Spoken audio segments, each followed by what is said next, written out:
আসসালামু আলাইকুম। আমি তোমার কাছে চাপায়ের বহিন জুথি। কেমন আছো জি ভাই বোনেরা?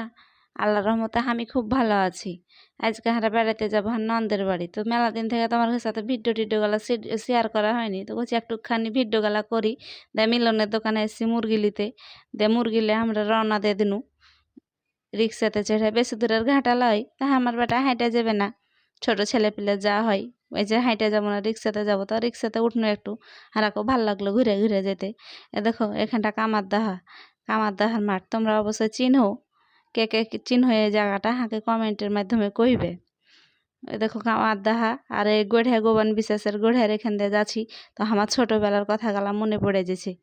ছোটকালে এখানে কত খেলেছি, বন্ধু বান্ধবের সাথে খেলেছি। এ গড়িয়াতে গোসল করতে এসেছি। এ কথা গালা গড়িয়া দেখে আমার মনে পড়ে যাচ্ছে। হাঁর বেটা ফের হাসছে আর কইছে, আম্মা তুমি আর জায়গা পাওনি, এই গড়িয়াটাকে ভিডিও করছো? আমি এলা কইস না রে বেটা, এই জায়গাতে আমি ছোটকালে কত খেলেছি। কথা গালা আর মনে পড়ছে, তাই আমি একটু ভিডিও করনু। আর ভাই বোনের সামনে কহবো, কইতে কইতে চলেছি একটুকুন ঘাটা। তোমরা তো কইনু কি একটুকুনি জায়গা। আর এখানে ফের হার মার বাড়ি আর নন্দের বাড়ি এক জায়গাতেই, একটু ছাড়াছাড়ি। তোমরাকে লিয়ে যাবো। দেখো হারা আসছে, তাই হার ভাইগনা টুকি মেরে দেখছে আর কইছে, হাই কপ্পাল কি হলো, হারে বাড়ি ভর্তি হয়ে গেল কুটুমে। দে ডাকছে কি তাড়াতাড়ি আইসো। আর বেটা ফের চকলেট টকলেট কি লিয়ে এসছে ভাইয়ের ঘেলে ওই ফের লিয়ে গেল। দেওয়ার মাকে কইছে, মাকে ভক করে আয়, হার মামানিরা চলে এসছে।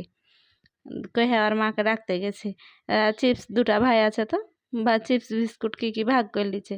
ভাগ করে লিতে লিতে আমি ফের কহছে, হাঁকে একটু ভাগ গালা দিস। তো এমনি কোহাতে হার বাইক না ফের অজ্ঞান হয়ে যাচ্ছে। জি দেখো ছেলেটা অজ্ঞান হয়ে গেছে, পানি ঢালতে হবে। ভয়ও লাগছে, যেরকম শরীর স্বাস্থ্য আসলে অজ্ঞান হয়ে গেল নাকি। হার নান ফের রান্না বাড়া শুরু করে দিয়েছে। এদিকে গরুর গোশ ভিজেলছে। ওই তো মুরগি হাঁড়াকে আনতে কহেছিল, হাঁড়া ফের মুরগি লে এসছি।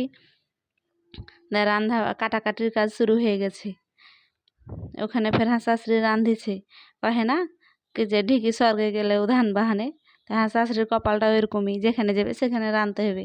আর মার বাড়ি গেলেও রাঁধতে হবে, বেটির বাড়ি গেলেও রাঁধতে হবে। আসলে যে রাঁধতে জানে, রান্ধি করতে ভালোবাসে, তার কপালে এগুলাই পড়ে। যাই হোক ভাই বোনেরা, মজা করনু, কেউ কিছু মনে করিও না। দেখো হাল লেগে পোলাও রাঁধিছে। এর একটা কত সুন্দর বিলাই আছে জি, দেখো বিড়ালটা কত মোটা তাজা হয়ে আছে। আসলে খাই দায় যেরকম সেরকম স্বাস্থ্য। হান্নানকে ফের কহছি যে তোর স্বামী যেরকম মোটা, ছেলে পিলা মোটা, তুই মোটা, তোর হে বিলাটা সেরকম মোটা। হার কথা শুনে হান্নান ফের হাসছে, যে ভাবি তোমার কথা